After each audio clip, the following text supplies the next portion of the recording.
Hello, lovely people. Welcome to today's episode of Reality TV News. Reminding you, we post videos daily, so if you haven't subscribed to our channel yet, smash that subscribe button so that you don't miss any important update.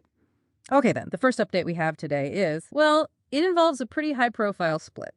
Aaron Phypers, he's filed for divorce from Denise Richards. You know, from Real Housewives of Beverly Hills. Yeah, after 6 years of marriage. The filing cites the usual irreconcilable differences. Right, standard stuff. But the documents, they give us a bit more, don't they? They do. They clarify the separation date was apparently July 4th. And it also notes, importantly, no minor children between them. Denise's youngest, Eloise, who's 14, is mentioned, but as Aaron's stepdaughter. Okay, so that simplifies things legally, I suppose. No custody battle over shared kids. Exactly. It just sort of sets the scene. She's 54, he's 52, married back in 2018. But the money aspect, that's where things seem to get complicated. Aaron's asking for spousal support? He is. And the claim is quite stark. He states Denise earns around $250,000 a month. A month. Wow. Okay. Yeah, a significant figure. And he contrasts that with his own situation, stating he's had basically no income for the past year. No income at all. What's the story there? Well, the background provided relates to his wellness center. It closed down. And reportedly, it was facing a pretty substantial lawsuit, around $228,000, plus fraud claims. Ah, okay. So that potentially illuminates why he's claiming zero income and asking for support. That disparity is huge. It really is. And it highlights a common issue in these kinds of cases, the difference between earning potential and actual current income, especially when a business fails. And it seems like their lifestyle was, well, expensive. The documents apparently detail their monthly spending. They do. It demonstrates a total of about $105,000 per month. $105,000? What does that even cover? Well, the breakdown listed is pretty specific. Things like $30,000 on dining out and entertainment. 30 grand, okay. $20,000 on clothing, $18,000 for rent, $10,000 on groceries, even $8,000 for utilities. That kind of spending level, it certainly depicts a certain kind of life, doesn't it? How does that play into the legal side? It really underscores the challenge. Trying to figure out what's reasonable support versus maintaining a, let's say, elite lifestyle, especially when one person claims no income. The court has to look at the established standard of living. Right. It's not just about basic needs. Not in these situations, no. And besides the big money stuff, Aaron's asking for some specific personal items, too. Yes, like his power tools, a motorcycle, and even a specific car, a Ford Shelby GT500. Huh. Power tools and a Shelby. It might seem small compared to the salary figures, but sometimes these specific items, they kind of illustrate the personal side of the split. It's not always just about the cash. It can be about things that feel symbolic. Yeah, things that represent something personal. And speaking of personal, Denise's activity on the day of separation, July 4th, that seemed interesting. That definitely evokes that contrast we often see. Yeah. The legal documents show one reality, but publicly. She posted on Instagram, right, a 4th of July picture. Captioned, red, white, and a little bit ooh la la. Completely different vibe from a separation filing. Okay, next update we have about an ongoing legal saga. This one involves the Real Housewives of Beverly Hills star Erika Jayne. Looks like a judge is finally pushing for some movement in her divorce from Tom Girardi. Yeah, and what's really fascinating here is just how long this has dragged on and the very specific, almost impatient legal pressure that's suddenly being applied now. How long has it been exactly? 5 years. The divorce case has been active for 5 whole years with no resolution, which is, unusually long. 5 years, wow, especially with everything else swirling around them. So what's the judge actually saying? Basically gave Erika, who's 53 now, an ultimatum. Either finalize the divorce from Tom Girardi or dismiss the case entirely. Time's up, essentially. Okay, that's pretty direct. Is there commentary on why it's taken so long? Well, attorney Ronald Richards, he's been following this closely. He posted on X about it. He called it just another odd twist that she files for divorce to show contrived outrage, but then never does anything for 5 years. Contrived outrage. Strong words. Very. And he went further, raising the possibility of it being a sham divorce. A sham divorce. What are the implications of that? Oh, huge. It suggests the whole thing might have been a tactic, maybe for financial reasons or public perception, rather than a genuine split. If proven, that could have serious legal consequences, potentially undoing asset divisions, and it would obviously be a massive blow to her credibility. Absolutely. And Richards also brought up the legal fees. Yeah, he questioned who's been paying her bills through all this, saying those questions are going to come to light, just adds another layer of financial scrutiny. And this is all happening after Tom's sentencing. Right, exactly. This comes after her lawyer friend, Jim Wilkes, told the U.S. Sun that Erika was feeling emotionally destroyed after Tom got 7 years in prison for, the crimes against his former clients. So it's heavy stuff, legally and emotionally. But Erika's still keeping up appearances. Seems so. Despite all this, she popped up for a surprise cameo at a Scissor Sisters show in L.A. recently. Reportedly performed Let's Have a Kiki. Wow. Talk about compartmentalizing. Right. Meanwhile, Real Housewives of Beverly Hills Season 15 is filming, so this whole saga is going to be playing out on camera. Yeah, that intense scrutiny. It really illuminates how reality stars' personal lives, especially legal battles like this, just become part of the public narrative. There's no escaping it. It's a constant tightrope. Okay, next update we have about NeNe Leakes. She's revealed a really deeply personal reason for turning down a big reality competition show. It's focused on her son's health struggles. Yeah, this one really brings to life those incredibly difficult choices public figures face. Yeah.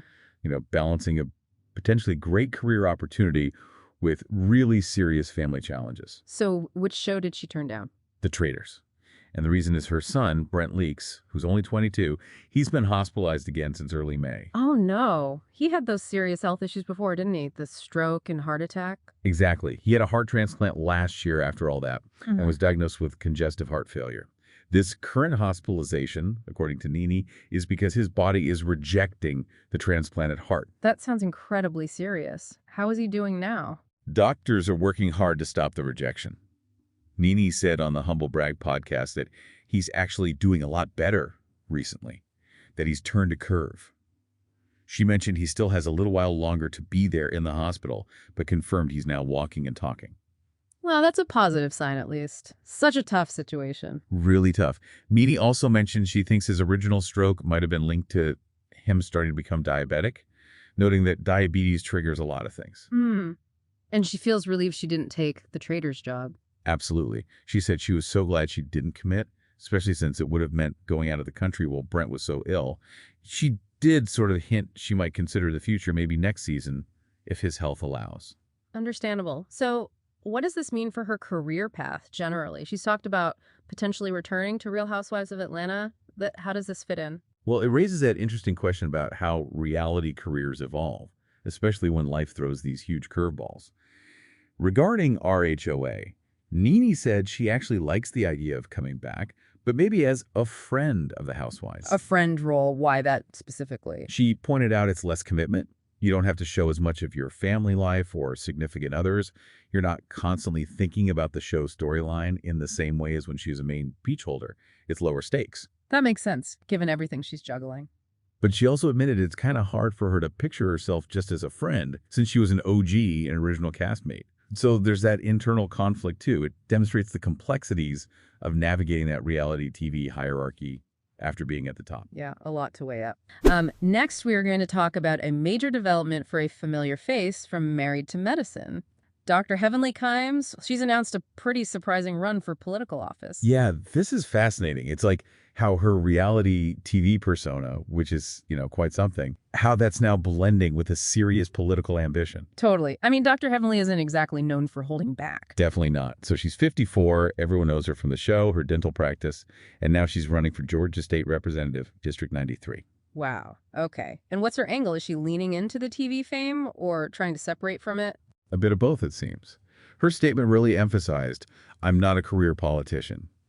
She framed herself as a mom, a doctor, a business owner who's not afraid to stand up for what I believe in. Right, playing the outsider card. Exactly. And she added, I'm running to serve and I'm ready to work.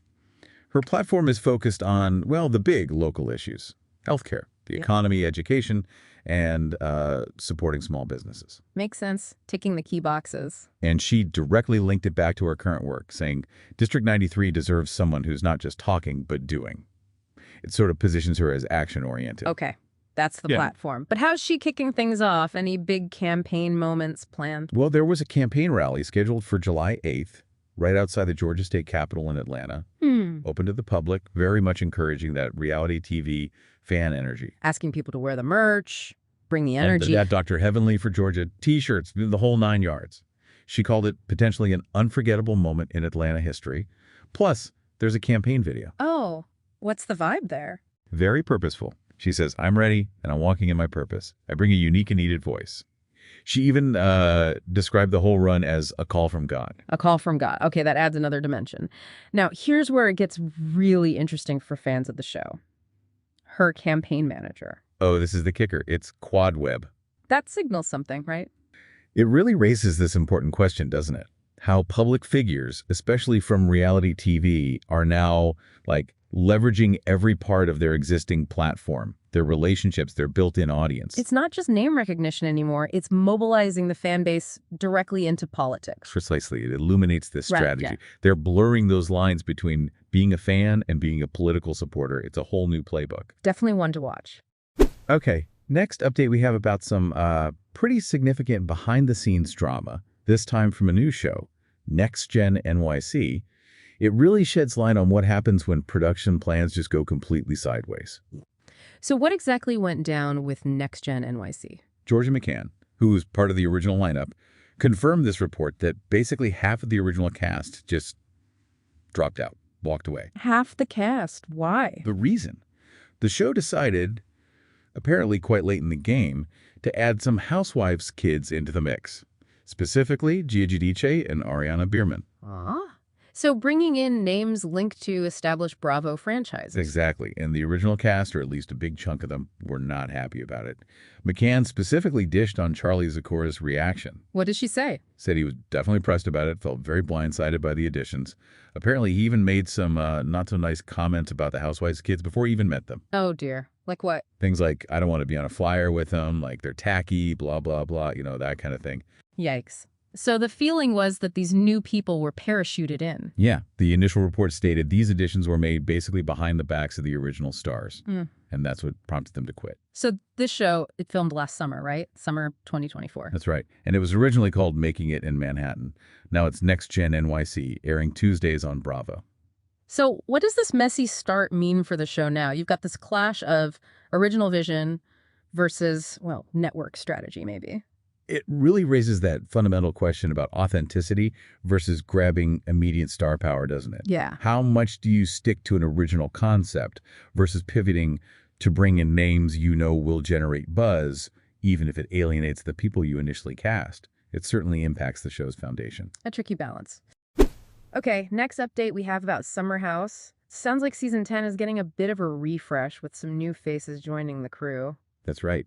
And what's fascinating here is how these new additions really demonstrate that constant need to shake things up, to bring new energy into an established ensemble cast like Summer House. So how many new people are we talking about? Reports say 4 new cast members have been added while they're actually filming season 10.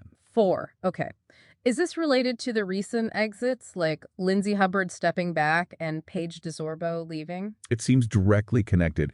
Lindsay's focusing on her baby girl, and then you had Paige, Lexi Wood, and Imrul Hassan all exit. So, yeah, it looks like producers are actively trying to fill those gaps and inject some fresh dynamics. Makes sense. So who are these newbies? Do we know anything about them? We do have some names and details. First, there's Ben Waddell. He was actually on The Bachelor Australia before. Oh, interesting. A crossover. Yeah, apparently he joined via Kyle Cook and Amanda Batula, and word is he's single. Then there's Kelly Justin Dillard. They call him KJ. He's a musician, recently released an EP, and he's friends with West Wilson. Okay, a musician and a Bachelor alum. What about the others? The other 2 are Levi Sabri and Bailey Taylor. Both are described as NYC-based, and get this, fashion girlies. Fashion girlies, okay. Yeah. Levi works in events, and Bailey hosts something called the It Girl series, and also works with Bespoke TV, so definitely bringing a different kind of vibe. Has they been seen filming yet? Yep. Levi was reportedly seen filming with the main group, and KJ was spotted out with West and Jesse Solomon during production. So they seem to be integrating already. When can we expect to see all this play out? Season 10 is expected probably later this year, or maybe early next year. This mix is really interesting, though. A former bachelor, a musician, these fashion girlies. It feels like they're really trying to diversify the potential storyline. Exactly. It really illuminates that producer strategy, doesn't it?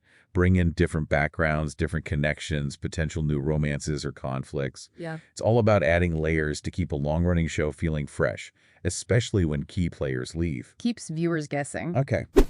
Our final update today brings us back to the OC. Real Housewives of Orange County star Shannon Beador had another run-in with law enforcement recently, while she's still on probation for that DUI. Yeah. So what happened this time? Shannon, who's 61, was pulled over in Orange County back on May 21st. Okay. And the reason? She got cited for driving while operating a handheld wireless telephone or electronic wireless communication device. So, using her phone while driving. All right, a cell phone ticket. What are the immediate consequences of that? Well, the ticket itself is just a $20 fine. She has until July 11th to pay it. And because it's her first handheld offense, she didn't get any points on her license. A second one would be $50 and could risk points. Seems minor, but the timing is key, right? Because she's on probation. Exactly. That's the crucial context. This happened while she's serving that 3-year probation for her DUI, which runs until November 2026. Remind us about the DUI incident again. That was back in September 2023. She crashed her car into a house in Newport Beach, did a hit and run, left the scene. Police later found her walking her dog.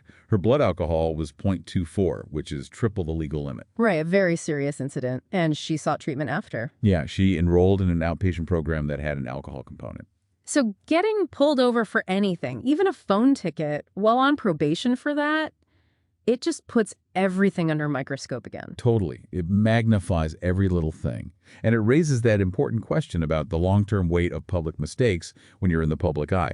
How do you navigate rehabilitation and accountability when every single step, even a minor misstep, is reported? Has she addressed the original DUI publicly recently? She did on the RHOC Season 18 premiere. She said, "I take responsibility for the very stupid choice that I made that night." And she told her daughter she was so sorry and humiliated that it disappointed you. So that journey of accountability is very much ongoing and now part of the show's narrative. Absolutely. And with RHOC Season 19 premiering July 10th, this whole probation period and incidents like the traffic stop will likely continue to be part of her story arc for viewers to see. It just highlights that constant challenge. Wow. Okay, we have definitely done a deep dive today.